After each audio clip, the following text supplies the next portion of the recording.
Enterprise for Humanitarian Assistance, Resettlement and Development in Rakhine, the UEHRD. Can you tell me how that have come about, why it was necessary to be established, and also what are the main goals, objectives of this being established? Okay, let me explain why we call this a union enterprise. We call this a union enterprise because it is not a government ministry, it is not a government committee, and it is also not a company. It is a new mechanism initiated by State Councillor Daw Aung San Suu Kyi to solve the immediate problem in Rakhine as well as the mid-term and long-term problems, development problems in Rakhine. So the main goals, let me explain further. There are three main goals. The first goal is, as you know, humanitarian assistance. We need to provide humanitarian assistance to the refugees that went over to Bangladesh and who are coming back, and also to the ethnic nationals, Hindus and other local ethnic people living in Rakhine. That's the first thing. And then resettlement. When the refugees come back, they need to be resettled, and this time they need to be resettled in a better situation. By that I mean the housing, the roads, the water supply, the electricity supply, health care, and education needs should all be included in the plan. It looks like that it is different from what has been tried and in dealing with the issues in Rakhine. I noticed private sector, the role of private sector. So how did or how have the private sector responded into this new mechanism, new initiative, and what is being done with the private sector? Okay, as you know, in development theory, they always say that the private sector is the engine of growth. In the past, in our country, because we had a socialist form of government for about 26 years, the private sector has been neglected and in fact almost killed off during the socialist era. But after transition of the military governments, the government tried to reform the economy, and the role of the private sector has been put to the forefront. And if I were to tell you how the private sector has responded, when Daw Aung San Suu Kyi invited the private sector to help in implementing the UEHRD, there was a very, very eager and energetic response from the private sector. And as you know, there is a theory called PPP, Public-Private Partnership. So this is, in a way, a partnership between the government and the private sector. Yeah. You mentioned about immediate measures, immediate activities to be done, and also immediate and long term for the UEHRD and for Rakhine. How are you, or are you going to separate these development focused activities with the other issues like rule and law, the question of citizenship? So how are you going to handle this? How are you going to separate these two and do the development first and then others later, or you are going to do together at the same time? In my opinion, I think it will have to be done in tandem, that means together. For example, even as we speak, the Ministry for Labor and Immigration and Population, they have already started the process of NVC, National Verification Certificates. And that is one process. But right now, as far as I know, the refugees have not come back as yet. There are some negotiations and adjustments still going on between the two governments, between Bangladesh and Myanmar. But the process of giving NVC cards to the refugees as well as to the people who didn't go, who stayed behind, that will have to be ongoing. And after that, as announced by the government, the question of citizenship will be considered according to the rules of according to the citizenship law and the rules and regulations from that law. Yeah. In this whole process, reception, repatriation, development, and the rule of law, what is the role of the United Nations and its agencies and the foreign governments? How they can get involved, how they can cooperate, what they can support to what UEHRD is going to do and doing? Yeah. The Myanmar government as well as the UEHRD has always welcomed positive assistance from all the countries of the world, and especially the neighboring countries and also the developed countries. And the procedure for providing assistance is to go through the diplomatic channel, and that means the Ministry of Foreign Affairs in Naypyidaw as well as our diplomatic missions abroad. And what they wish to offer in the form of assistance will be considered on a case-by-case basis. But of course, the Myanmar people and the government would be very, very thankful for their help. Yeah. How about the people of Myanmar, ordinary citizen, the individuals, and there's several society groups, for example, youth and women? How they can be involved? What do you foresee them to be a part of this process? Right now, under the arrangement of the Dr. Wimya A, youths are volunteering to give humanitarian assistance to Rakhine. And you can see the photographs on our website, UEHRD website. And the idea is to send these youths in groups, 20 youths at a time. And they were sent after careful planning and training. They were trained for 3 days before they were sent to Rakhine. And this is going to be an ongoing process. And the unique feature of this program is because these youths are not under the control of any political party. They are just private citizens who wish to give assistance in Rakhine. And the other thing is, for the private citizens, those who wish to give donations, they can donate to the accounts given in the banks like Kamboja, Ayeyarwady Bank, and Myanmar Economic Bank. And for the people who are living abroad, they can transfer, telegraphic transfer, and we are going to make arrangements to put SWIFT codes on the website so that they can just transfer the money.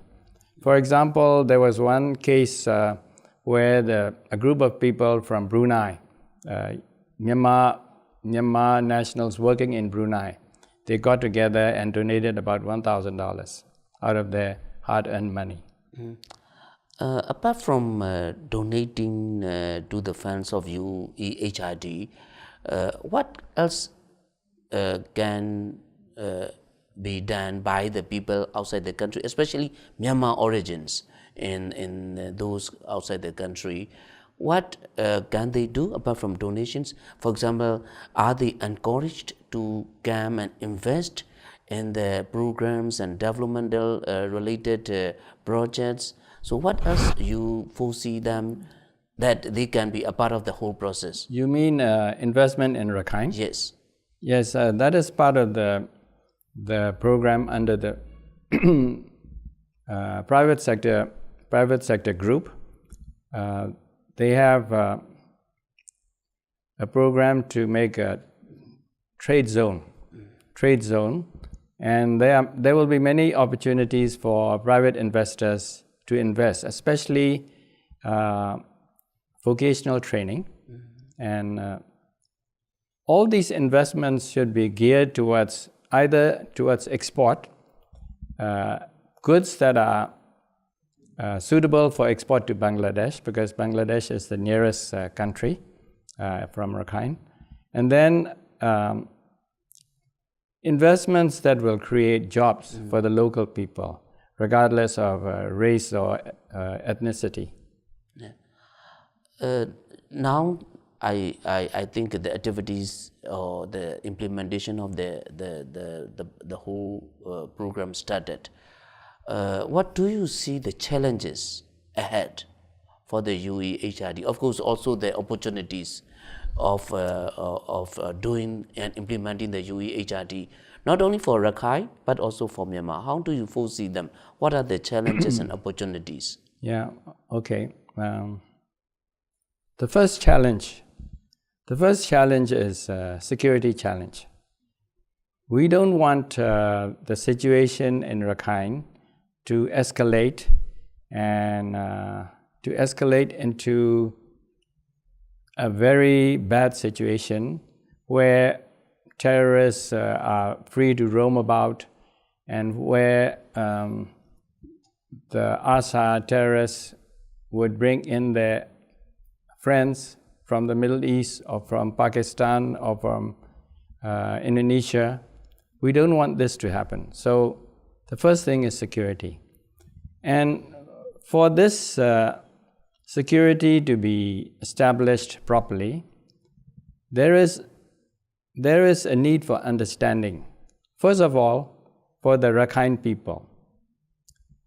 The other nationals living in other regions, like whether Myanmars, Shans, Kachins, all the other union nationals are mobilizing our energy and resources to make the Rakhine development and security situation, improve the security situation, and to make this a success.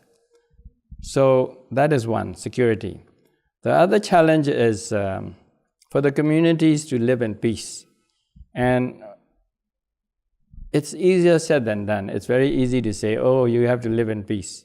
But for that to happen, a lot of other things have to be done. And without in fear. Proper sequence, by the right people. And we don't want people to incite. We don't want people to spread hate speech. All these negative things have to be cleared away. And we need real positive leaders to go to that region, interfaith groups, and also when we draw up the curriculum, all these things should be included in the curriculum. So education is another big challenge. Security is a big challenge. And of course, the third challenge is for the union nationals to learn to live in peace, like in Malaysia. In Malaysia, we have three races: the Chinese, the Tamil, Indians, and the Muslims, Malay Muslims. They live in peace. But unfortunately, sometimes the foreign countries want to create problems in our country, forgetting that they too have to learn to live in peace. How about opportunities? And opportunities, as I have told you just now a little bit, investment opportunities. there will be a lot of investment opportunities for private sector companies. And when these private sector companies go there, human resources from other regions will be sent there. And they can work and they can also teach the people there. Very important point, media access. How, because when you implement these activities, programs, projects as a part of the UEHRD for short term and mid term and long term, how media can have an hinder access to the situation, to the ground areas, to the information that is information, for example, of implementation of these projects. How media, or how will you also facilitate and hinder media access to these issues? Okay. I've been briefed by the State Councillor that my job is to make sure that all the activities being done under UEHRD are disseminated to the people, Myanmar people, as well as to the people in other countries all over the world, especially the people in America, Middle America. So for that to happen, first of all, I have to have a very collaborative arrangement with the media here. And for that, I will welcome the media in the office. The phones will be accessible. And right now, I'm inclined to have arrangements for at least 2 meetings with the media at my office to talk about the challenges, whatever they want to, whatever difficulties they are having, lines of communications, standard operating procedures, and for the safety of the media personnel when they go there. All these have to be discussed and planned and properly arranged.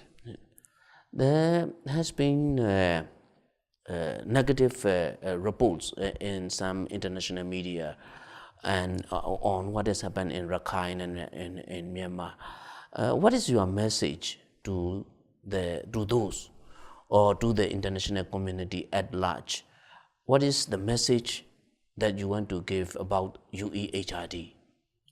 The message that I would like to give to the media, the global media at large, is that this UEHRD is a union enterprise and with very good intentions, but very firm resolution and conviction to show to the world that whatever they have been saying is not true. For example, if we didn't have any good feeling for all these people who went over to Bangladesh, why would we accept them back? That's the first thing. And the other thing is, for those who are propagating or disseminating or spreading false news about the Myanmar Tamador or the Myanmar government or the Myanmar leaders, what I would like to say is, if something is not true and false, you cannot cover it for long. At one point, the truth will come out. And that is why I'd like to say that we are doing our best to have this website. The website is updated every night, and we also have a Facebook. And more than that, we are spreading the message through the Myanmar communities who are living abroad in all these countries. So, to recapitulate, if something is not true, the truth will come out eventually. For those who have doubt, who have been negative, having the negative images about what is happening in Rakhine and Myanmar, can they witness in their own eyes, by themselves in Rakhine, what is happening, what is going to happen in Rakhine? You mean the citizens or the press? Anyone, media, individuals, citizens. Yeah. I think right now the travel to Rakhine Especially State media. Yeah. is not possible right now. But it will have to begin with the media people. Yeah. And for the media people, I think it is a responsibility of the government to ensure that their safety and also to ensure that they get adequate access to the news that they need. Thank you.